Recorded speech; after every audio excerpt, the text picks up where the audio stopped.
Un gusto entonces comenzar este repaso de la lección de escuela sabática con alguien que siempre nos acompaña, siempre tenemos una persona allí que podemos compartir, que podemos preguntar y que tiene respuestas interesantes porque ha estado estudiando, así que bueno, un compañero, un amigo que me ha acompañado ya varias veces, que tiene mucho conocimiento en este aspecto, en los medios.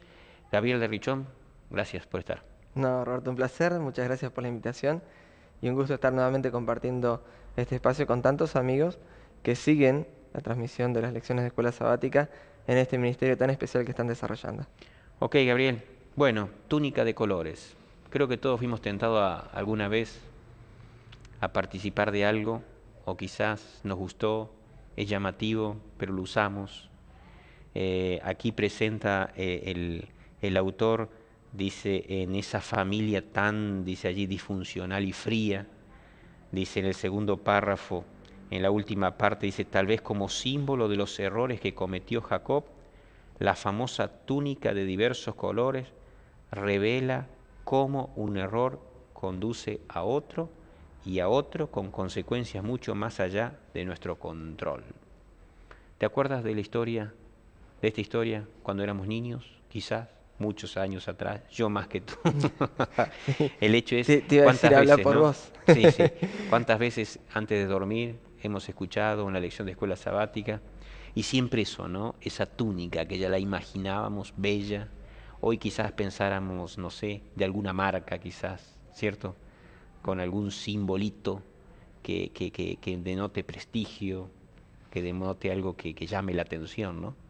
Yo recuerdo los materiales para niños, para escuela sabática con el pañolensi. Ajá. Sí, esas figuras que uno armaba en la Bueno, yo escenografía ya cuando era y niño ya no, colocaba. ya no existían, eso habían dejado de No, ser. no puede ser tanto, no puede ser tanto. Ah, De chico, y algunos se acordarán, también estaba eso en la escuela sabática. ujú, Y me acuerdo que estaba la túnica de colores. claro. Entonces, así como estaban las diferentes vestimentas, estaban las pieles para Ujú, Adán y Eva, que es el ujú, tema de la semana pasada, estaba la túnica de colores. ujú, Entonces uno sabía que a la hora de vestir a un personaje, que los personajes, las figuras de los varones, ujú. había una determinada cantidad y se usaba para muchos personajes bíblicos, la vestimenta distintiva, al ponerle la túnica de colores encima, ahí estaba, ese era José. José, no había otro. Y no, exactamente, no había forma de confundirlo. Ajá. Y es una historia que sí, que todos recordamos porque nos acompaña desde niños, desde chicos. Esa túnica es la impronta de José ahí puesta.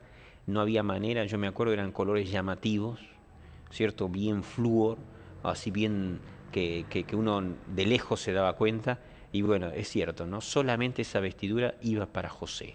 Exactamente, era Ujú. distintivo, con eso ya teníamos el personaje vestido. Pero un José que uno amaba, Y ¿no? es que uno pensaba en José, Perdón, un Jacob que uno amaba. Sí. y Ujú, uno pensaba en José y ujú, pensaba en esa situación que se vivía con la túnica de ujú, colores, ujú. y pensaba inmediatamente un padre que manifiesta su amor regalando una túnica, Ajá. y tal vez de chicos nos costaba comprender un poco todas las connotaciones que eso tenía. Sí. Y a medida que vamos creciendo y que vamos aprendiendo y vamos conociendo un poco más cómo cada cosa comunica, y Ujú. vos decías, bueno, justamente uno tiene la tendencia a analizar las cosas desde la visión de la comunicación, desde Sí. la visión de lo que estudiamos en ese ámbito.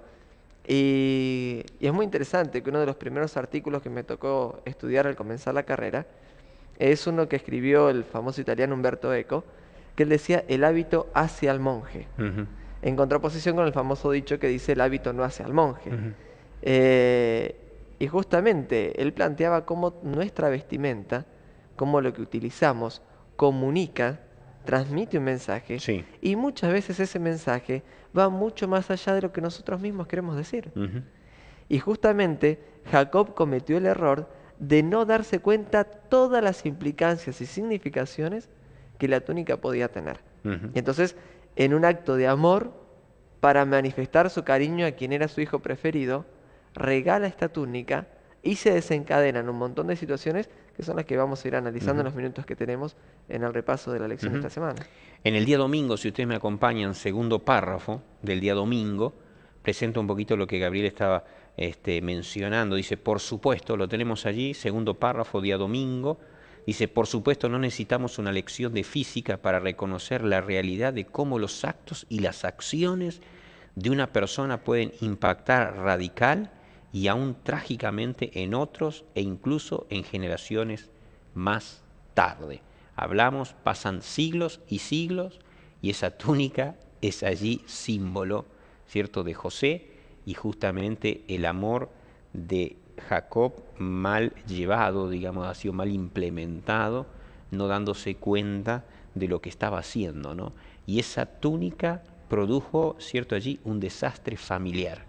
Yo creo que en ese sentido despertó, podríamos decir así, despertó un desastre Algo que porque ya había. ya estaba, ¿cierto?, en el trasfondo, pero entonces se despierta frente a este padre que no tenía, digamos, equilibrio, no tenía equidad, manifestaba abiertamente sus sentimientos desequilibradamente, podríamos decir así.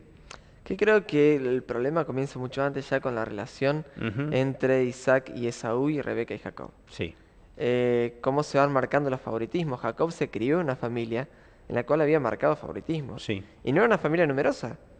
Era una familia, lo que hoy llamamos una familia tipo, 4 Sí. integrantes. El padre, la madre y los 2 hijos.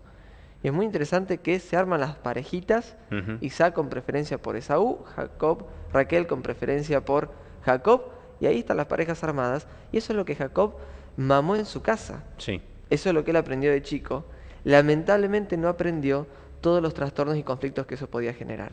Y Entonces, tampoco obedeció el hecho de una sola mujer, digamos, agravó más todavía. exactamente, a la hora de enfocar él su modelo familiar, se ve en primer lugar lo que él vivió en su casa, Sí. con este tema de los favoritismos. Y en segundo lugar, el acostumbrarse a las, justamente, costumbres, valga la redundancia, culturales que lo rodeaban en su tiempo.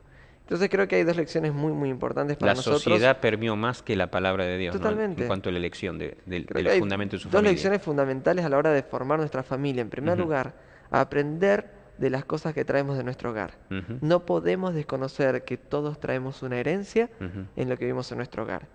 Si esa herencia es negativa, Dios puede ayudarlo para que sea de bendición, para que aprendamos de los errores y no los cometamos.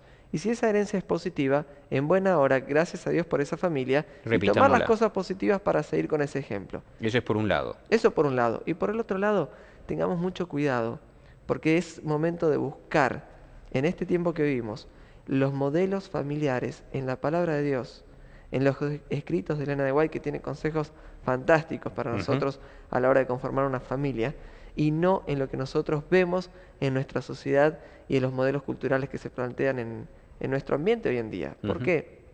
Porque está totalmente trastornado, está totalmente trastocado los valores, y no podemos encontrar en un mundo trastornado los valores y la orientación necesaria para poder formar familias conforme al plan de Dios. Es tiempo de empezar a mirar el original, es tiempo de volver al Edén, es tiempo de volver a ver cuál era la idea de Dios para la conformación de la primera familia.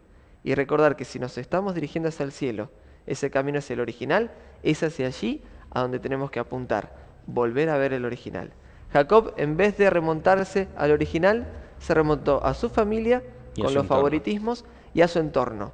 Me estafaron con la esposa, no tengo la que yo quiero, fenómeno. Cuenta la Biblia que pasados los 7 días de celebración de la boda, después de casarse con Lea, recibe a Raquel y trabaja los otros 7 años por ella. Entonces imagínense, para la autoestima, para el desarrollo como mujer de Lea, que a la semana de estar casada, tu marido se casa con tu hermana. O sea, y ya de ahí viene todo atravesado y todos Se los viene- problemas que se generan después se viene un entre los engaño. hijos de estas 2 hermanas y las rivalidades entre ellas y sus hijos. Ok, un error llevando a otro y no olvidemos esto, lo tocamos en el siguiente bloque. El autor coloca allí, ¿cierto?, en el comienzo de un desastre, la influencia que ejerce nuestras acciones y entonces menciona allí en la última partecita del primer párrafo, dice, es decir, tu cuerpo ejerce una atracción gravitatoria no solo sobre tus vecinos, sino también sobre el Sol y todo lo demás en el universo creado.